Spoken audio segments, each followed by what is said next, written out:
આપણે ઉજવી રહ્યા હોઈએ તો મને પણ એવું લાગે છે કે આપણે બધા જ એમની સાથે હંમેશા જઈએ, આપણને ગુરુ ભગવંત લઈ જાય એવી પ્રાર્થના કરું છું. ઓમકારચંદ મહારાજ માટે આપ સૌએ જેટલું કહેવાનું છો એટલું બધું ઝીંઝુવાડા એને ઝીલી લેવા માટે તૈયાર છે. એ તો સાગર હતો અને સાગરમાં જેટલું સમાવવું હોય એટલું આપ મોકલી દેજો. અત્યારે આ પ્રસંગના કારણે બહાર જઈ રહ્યો છું, બીજા ભગવંતોને સાંભળી શકતો નથી તો મને માફ કરશો.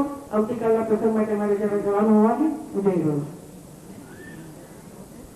પરંતુ ઓછો સમય આપવા માટે ક્ષમા ચાહું છું. એમણે ઋણ મુક્તિ અંગે અમને કહ્યું કે ઋણ મુક્ત થવાની ઈચ્છા કેમ થઈ. મારે નવીનભાઈને અને સમગ્ર ઝીંઝુવાડાને એ જ કહેવાનું, આ અમારો આંશિક પ્રયાસ છે. અમે ઋણ મુક્તિ ઈચ્છતા નથી, થવા માંગતા નથી. એ બોજા નીચે કચડાઈ બનવાની અમારી ઈચ્છા છે, પણ આ એક પ્રયાસ છે અને એ બાને અમે સાહેબને યાદ કર્યા છે. આદરણીય શ્રી દીપચંદભાઈ ગાડી પધાર્યા છે. એમનો લાભ આપણે લઈએ. પહેલા શ્રી પ્રકાશભાઈ ઝવેરી. પ્રકાશભાઈનો પરિચય જૈન સંઘને આપવો જરા અઘરો છે. છેલ્લા 4-5 વર્ષથી તીર્થરક્ષા માટે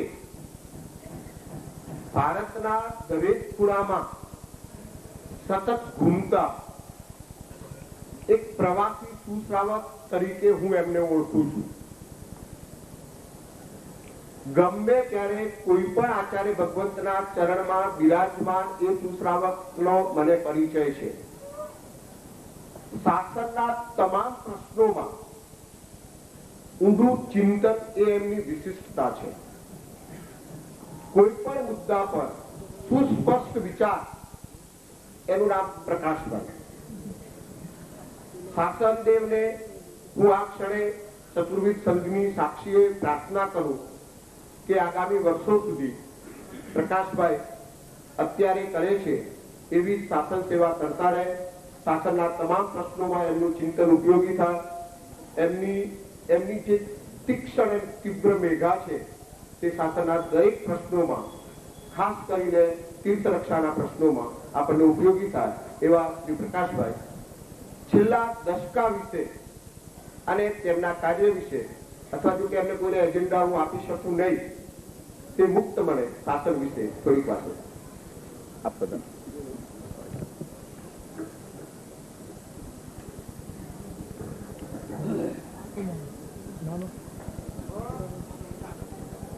પરમ પૂજ્ય આચાર્ય ભગવંતો, સાધુ ભગવંતો, શાસ્ત્રીજી ભગવંતો, મારી વંદના. સાધર્મિક ભાઈઓ અને બહેનો, પ્રણામ.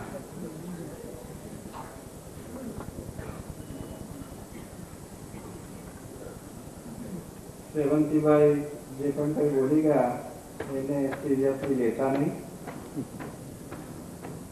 એમનું કાર્ય છે બોલવાનું. આવું બધું ખરી વાત માયલો જાણે. પરમ પૂજ્ય આચાર્ય ભગવાન ઓમકારેશ્વરજી મહારાજ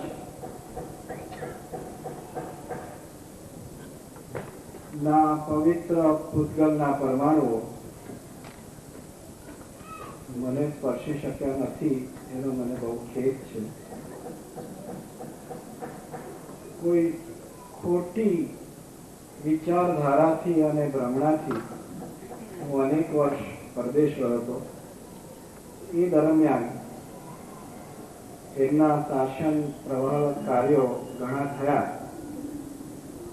એમના લાભથી હું વંચિત રહ્યો છું, પણ એમને માટે મેં પુષ્કળ સાંભળ્યું છે, વાંચ્યું પણ છે. આપણામાં એમ કહેવાય છે કે ધર્મ અને શાસ્ત્ર કરતા પણ શાસન સર્વોપરી છે. ભૂલ થઈ હોય તો કહેજો.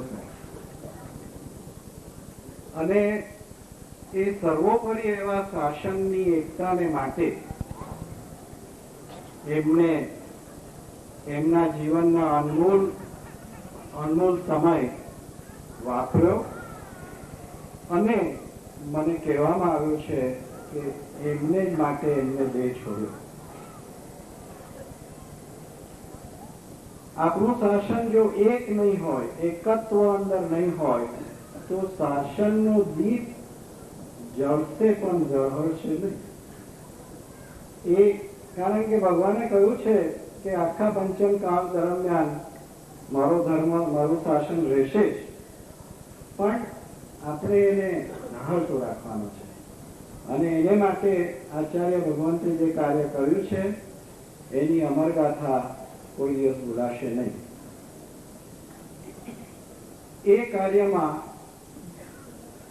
એ કાર્યની અનુમોદનાર્થે વાવના ભાઈ બહેનોએ જે આ મહોત્સવ રચ્યો છે એ ખરેખર અનુમોદનીય છે. ગુરુના ઉપકારનો બદલો વાળી શકાય એવો જ નથી.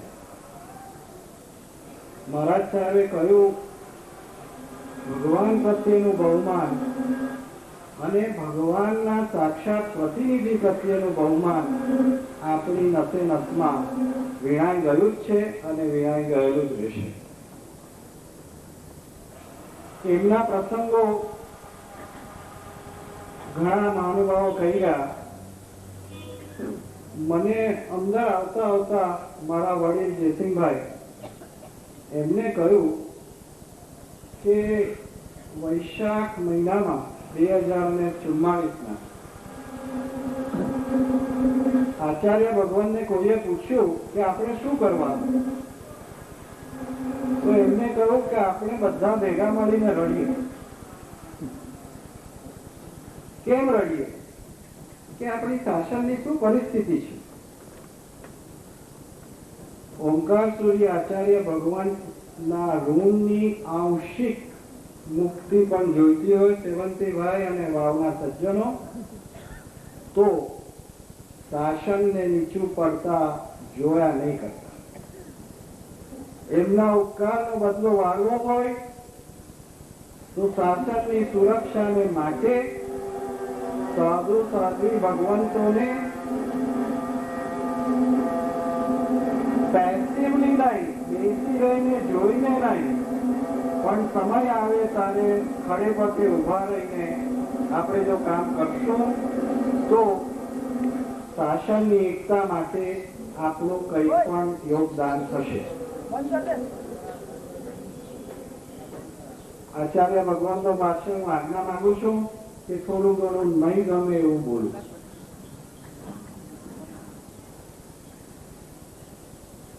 હમણાં બાળ દીક્ષાને માટે થોડો ઘણો હુવાપો થયો. દરેક 5-6 વર્ષે આવું થયા જ કરે છે. પણ આપણે કદાચ ખબર નહીં હોય કે બાળ દીક્ષાના માટે અમુક રાજ્યોમાં કાયદો આવી રહ્યો છે, એની શરૂઆત થઈ ગઈ છે. આ કેમ થયું? મને એવું સાંભળવા મળ્યું છે કે તમે જૈનો એમ કહો છો કે આટલા ગુણો હોય તો અમે દીક્ષા આપીએ. એનું નિયંત્રણ કોણ કરે છે? એનું વ્યવસ્થા તંત્ર ક્યાં છે? આપણી પાસે જવાબ આપવાનું કોઈ ખાસ વસ્તુ છે. આ જે વ્યવસ્થા તંત્રનો અભાવ અત્યારના છે, આ વ્યવસ્થા તંત્રનો અભાવ આપણે કોરી ખાશે. કોઈ પણ શાસનના પ્રશ્નમાં એક સૂત્રી માર્ગદર્શન અત્યારના આપણને મળતું નથી.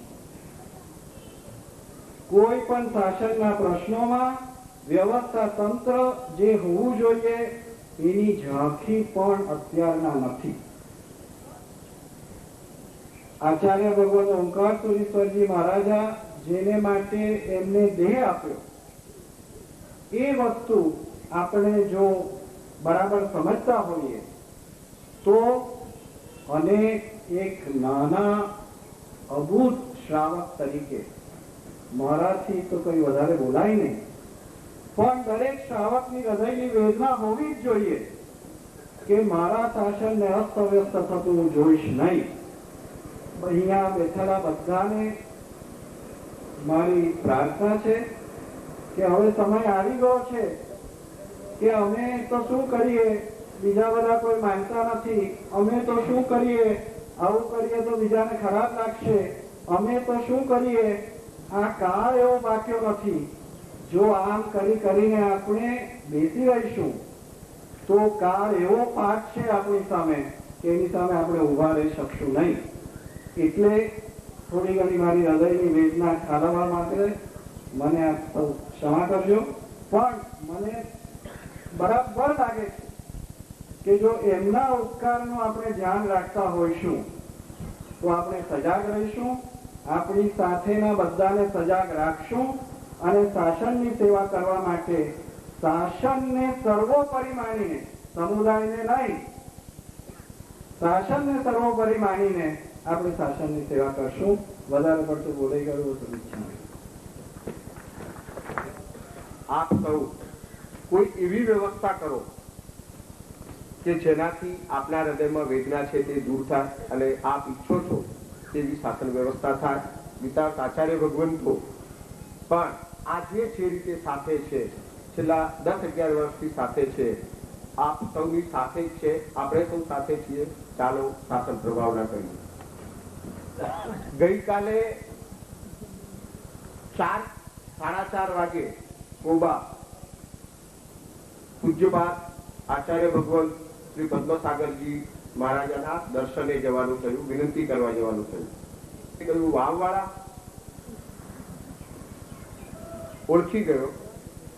પ્રતિષ્ઠા મહોત્સવ સરસ રીતે ચાલે છે તે જાણું છું અને અમે હજુ વિનંતી કરીએ સાહેબ આપે પધારવાનું છે. અમારું વાક્ય પૂરું થાય એ પહેલા એ મહાપુરુષે તરત જ કહ્યું હું આવતીકાલે 10 વાગે આ ધર્મસભામાં આવું. એ મહાપુરુષ ગઈકાલે સાંજના બીજા કોઈ પણ ઔપચારિક આમંત્રણ અમે આગળ આપ્યું નહોતું. અમારે આગળ પધાર્યા છે. ભાવભીનું સ્વાગત, ભાવભીની વંદના.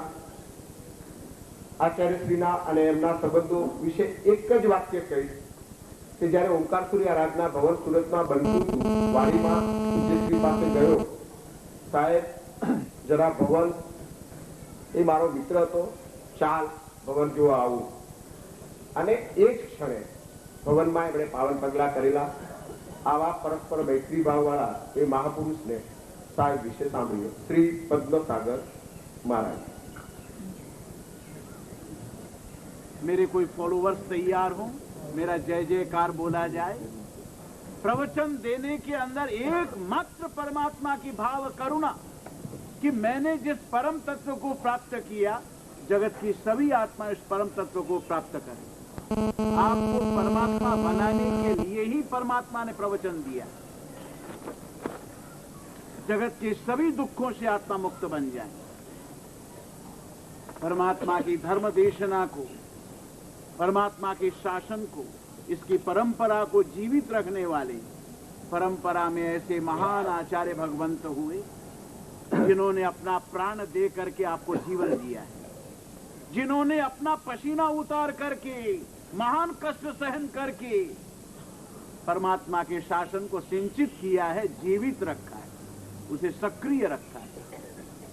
उस परमात्मा की इस महान परंपरा के अंदर वर्तमान काल के अंदर एक ऐसे महान आचार्य भगवंत का गुणानुवाद रखा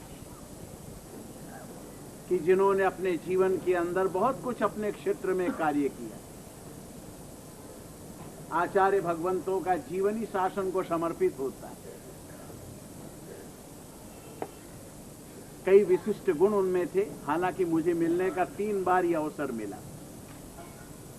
बहुत वर्ष पूर्व राजस्थान जाते समय भिलड़ी के अंदर जब हमारे यशो विजय महाराज बालमुनि थे, 13 साल की उम्र थी, उस समय पर सर्वप्रथम दर्शन करने का मौका मिला। वापिस सिद्ध गिरिराज से गुरु भगवंत के साथ जब मैं आ रहा था कैलाश सागर सूरी महाराज के साथ, तो रास्ते के अंदर आप संग लेकर के शत्रुंजय जा रहे थे। उस समय पर बरवाला में एक बार मिलना हुआ और एक बार और उनसे मिलने का, बातचीत करने का कुछ मौका मुझे मिला, परंतु एक बड़ी विशिष्टता थी। महान पुरुषों के अंदर एक बड़ी गांभीर्यता होती है, हृदय की विशालता, उदार भावना, अन्य संप्रदाय के साधुओं के साथ का सुंदर व्यवहार, सद्भावना पूर्ण, और उससे भी अधिक इन महान पुरुषों के जीवन में झांक करके देखिए, शासन का अनुराग आपको मिलेगा, एक पीड़ा, एक दर्द मिलेगा, आपके जीवन का दर्द उनके शब्दों में आपको मिलेगा।